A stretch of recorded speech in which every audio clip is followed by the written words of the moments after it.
I want to give a big thank you to the 41 people who helped get this earphone on this channel. Thanks. Hey everyone, it's Lachlan here with a first impressions review of the Audio-Technica IM50 in-ear earphones. Now, as always with first impression videos, they're a little more unstructured, and please take them with a grain of salt because I am in the honeymoon period with this earphone. I've only really listened to them for one day.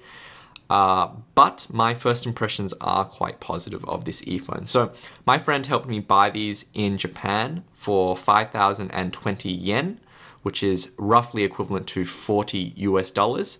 But local pricing of this earphone, at least in Australia, is closer to $100. Now, I think I would be a bit more reserved about this earphone at $100, but I actually feel very positive about this earphone at $40. So the whole thing with the IM50 is that this is a new IEM from Audio-Technica, along with the IM70, and these earphones use dual drivers, but they use them in a special configuration. Rather than having two drivers kind of cover the entire frequency response, so just two separate drivers that cover different parts of the frequency response, what they've actually done with the IM50 is that they actually have two drivers, and they've put them basically one behind the other. Just let the camera kind of focus. There we go. They basically put one driver behind the other, and this is what's called, from what we can tell, this appears to be an isobaric speaker configuration, and they describe it as a dual symphonic driver, and it says on the back of the packaging that that the synchronous operation of the drivers results in incredibly sharp sound for the listener.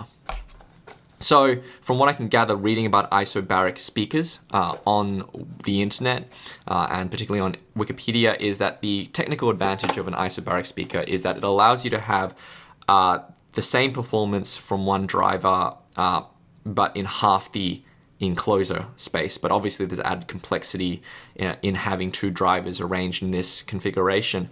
There's some other subjective impressions people have of isobaric speakers in that they have better bass response. Because I don't have a non-isobaric version of the IM50 to compare, I can't really say whether or not this is working or not, but I can kind of give you a description of the sound. First, I want to talk about the cables.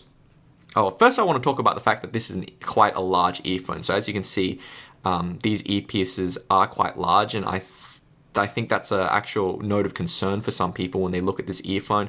But actually it turns out most of the body sits outside the ear, and it's really only the nozzle that goes into the ear here. But just to give you a rough size comparison, just to see how big this earphone is, that's the Yamaha ATH-100, and that's the IM50. So you can see that it is quite a large bodied earphone. I've in the longest session I've had with this earphone in terms of one sitting is 1 hour. And I can tell you that it's actually very comfortable in that 1 hour of wear. I haven't tested it longer, so I don't know if there's any sore spots, but I actually find them quite comfortable. It's especially because the ear guides on this earphone are really quite nice. They're stiff without being kind of, they are flexible, but they aren't like you're going to tap against your glasses or anything like that.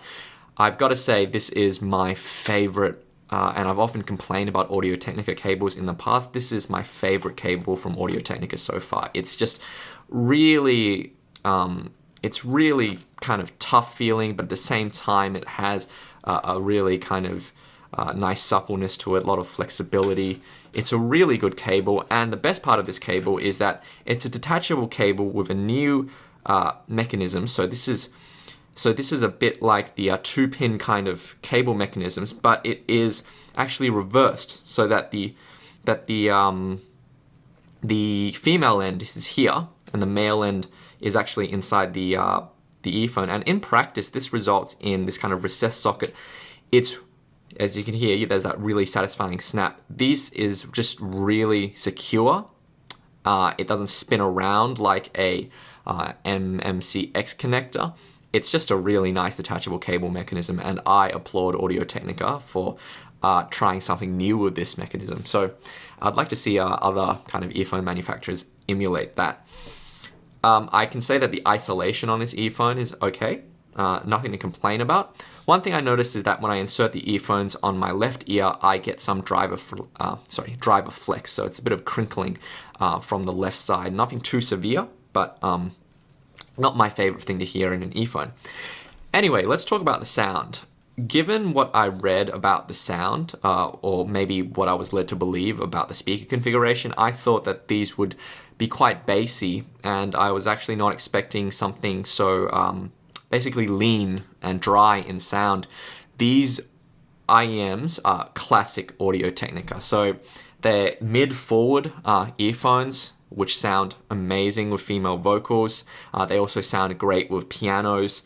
They have an emphasis on the upper mid-range, and at times they can even sound a little too hot or kind of sizzling in that region. At the same time, strangely, the upper treble, so the actual higher frequencies above the female vocal ranges, they actually seem a little subdued, or they seem a little diffuse or recessed or something. So things don't sound quite as clear and defined as maybe they could. So they do lack a bit of sparkle. The soundstage feels a little compressed as a result. So to give you an idea, this earphone sounds really good with female vocals, but it doesn't sound as good with stringed instruments like violins and stuff because it doesn't quite have that sheen or sparkle to it. But if you are sensitive to those regions, this is a good compromise because it's not completely recessed in the treble. It's just a little more diffuse than average.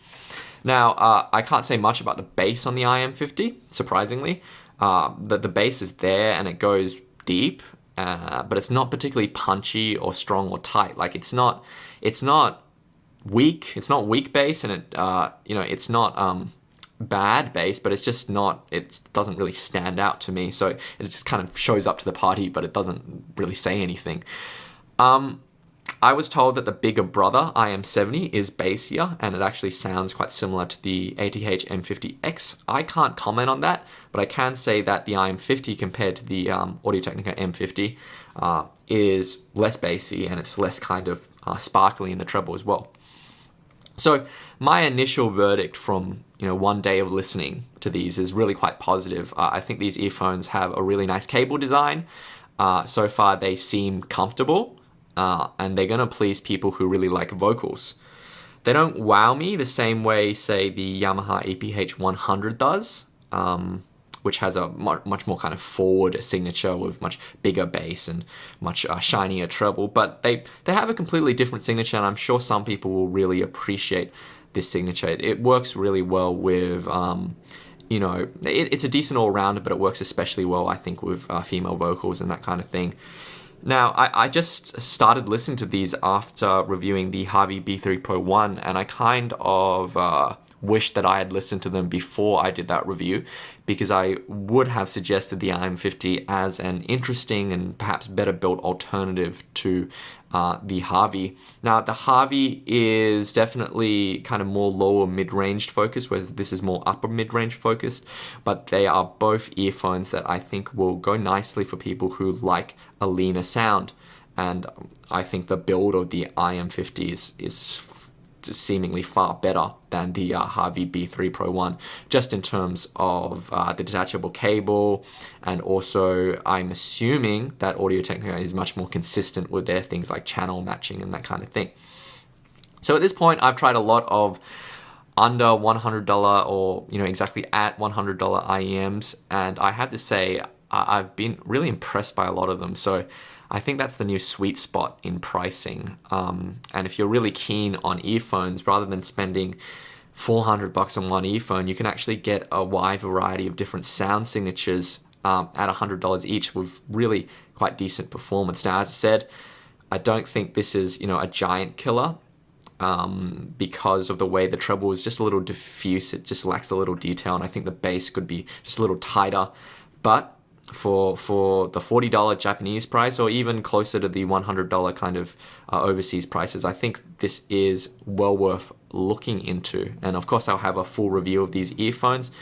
But yeah, my initial impressions are quite positive. So once again, I want to thank everyone who tipped me off about these earphones, and also who helped me get the funds to get my friend to buy them in Japan. Thanks to all my regular subscribers. You can talk to me on Facebook at facebook.com/LachlanLikesAthing, or on Twitter at LachlanLikesAthing. and happy listening.